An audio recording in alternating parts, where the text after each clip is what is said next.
रात्र 35वी आईचे चिंतामय जीवन. मी औंध संस्थानात शिकाव्यास गेलो होतो, परंतु तेथून माझी उचलबांगडी देवाला करावयाची होती. मी तिथे कसे तरी दिवस काढत होतो.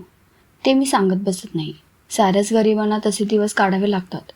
मला माझ्या आईच्या आठवणी सांगाव्याच्या आहेत. त्या आठवणीपुरता माझा जो संबंध येईल तो मात्र मला सांगणे भाग आहे.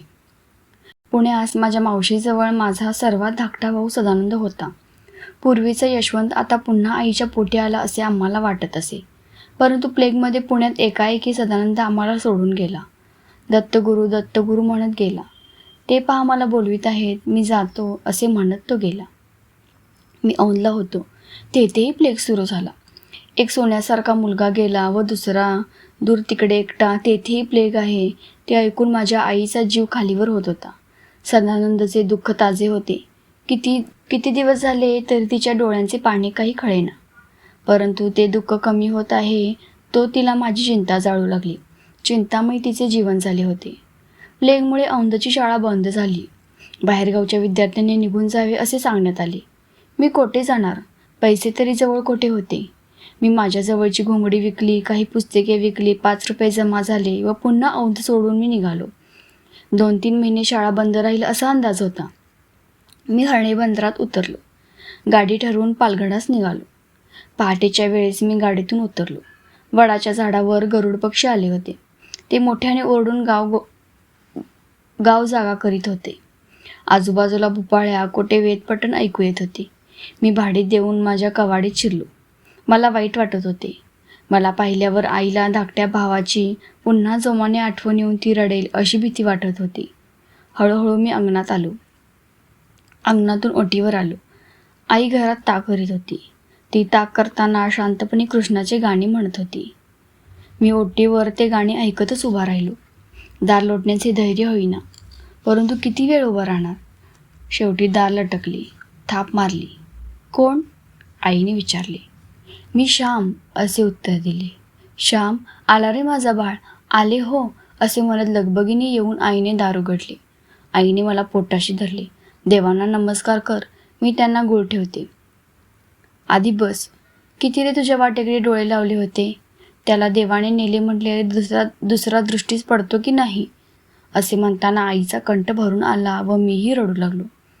वडील शौचास गेले होते.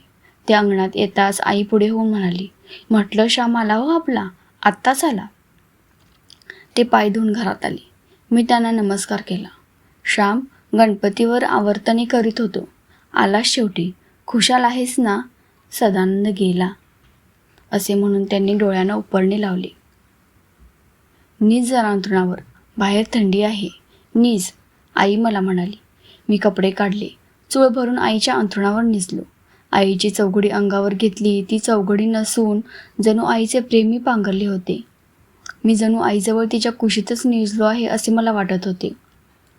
त्या दिवसाचे ते पहाटेचे आईच्या अंथरुणावर निजणे, तिच्या त्या अंथरुणात निजणे, ते अजून मला आठवत आहे. कितीतरी वेळा रात्री अंथरुणात असताना मी माझ्या आईच्या कुशीत आहे हा विचार करीत असतो. ही भावना माझ्या जीवनात भरलेली आहे. आईचे हात माझ्या भोवती आहेत असे कितीतरी वेळा मला वाटते व मी गहिवरतो. घरी येऊन नव्याचा जोणा झालो. धाकटा पुरुषोत्तम घरातील व गावातील हकीकती सांगत होता. मी त्याला माझ्या गोष्टी सांगत होतो. औंधला कवठाच्या फळाच्या बाबतीत माझी फजिती कशी झाली ते मी तिला सांगितले. कोकणात कोंबडीच्या अंड्याला कवट म्हणतात. कोकणात कवठाची फळे नाहीत. औंधला मात्र एक मित्र मला म्हणाला, तुला कवट आवडते रे? मी त्याच्यावर संतापलो. माझे मित्र त्याला हसले. औंधला तळ्यात एक दिवस मी कसा बुडत होतो, तेथील यमाईचे देऊळ, रानातील मोर, सारे मी त्याला सांगत होतो. आता जवळजवळ महिना होऊन गेला तरी औंधचा शाळा उघडली नाही. माझ्या वडिलांना ते खरे वाटेना. तिकडे माझे जमत नाही म्हणून मी हात हलवीत परत आलो असे त्यांना वाटू लागले. अशी शंका त्यांच्या मनात रुढावत होती. एके दिवशी रात्री पुरुषोत्तमाजवळ गोष्टी बोलत होतो. एकमेकांच्या अंगावर आम्ही प्रेमाने हात ठेवले होते. गोष्टी ऐकता ऐकता पुरुषोत्तम झोपला व मलाही झोप लागली. परंतु एकदम दचकून जागा झालो. कोठून तरी उंचावरून पडलो असे स्वप्नात पाहिले.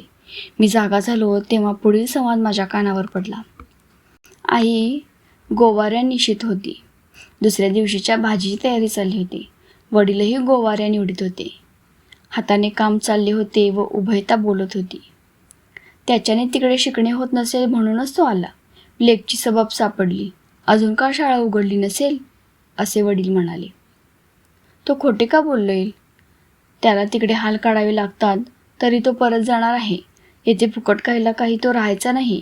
मी राहू देणार नाही असे माझी आई बाजू घेऊन बोलत होती. त्यावेळेस तो गोपाळ पटवर्धन रेल्वेत लावून देणार आहे. बरे झाले असते. त्या दिवसात नोकरी तरी कुठे आहे? परंतु तुम्हा मायलेकरांना पसंत पडले नाही. वडील पुन्हा म्हणाले. पण इतक्यात त्याला नोकरी करायची नाही. तो शिकेल, तो येथून जाईल. हो, तो घरबशा होणार नाही. खायला काळ व भुईला भार होणार नाही. आई म्हणाली. तुला तुझी मुले नेहमी चांगलीच वाटतात. शेवटी माझेच करे होईल. तिकडे जमत नसेल म्हणून आला. एक दिवस भिंग बाहेर पडेल. वडील आपलेच म्हणणे पुढे चालवित होते. शेवटी माझ्याने राहावे ना.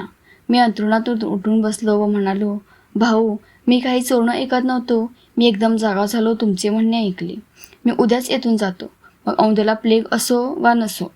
माझ्यावर जर तुमचा विश्वास नाही तर येथे कशाला राहू? मी केवळ खाण्यासाठी व माशामारीत बसण्यासाठी येथे आलो नाही. प्लेग होता तरी मी तेथेच राहणार होतो. जाण्या येण्याचा खर्च नको म्हणून. परंतु परगावच्या विद्यार्थ्यास तेथे राहू देत नव्हते म्हणून आलो. मी उद्याच जातो. आई, उद्याच मी निघतो. त्यांचे नको रे म्हणणे मनावर घेऊ. तिकडचा प्लेग थांबू दे, मग जा हो श्याम. माझे वेडीचे ऐक. आई म्हणाली. मी नाही थांबणार. उद्या येथून माझी रवानगी कर. भाऊ, पुन्हा एकदा 10 रुपये तुमच्याजवळ मागितले पाहिजेत. तेवढी कृपा करून द्या. आई, चिंता करू नको. देव तारी त्याला कोण मारे.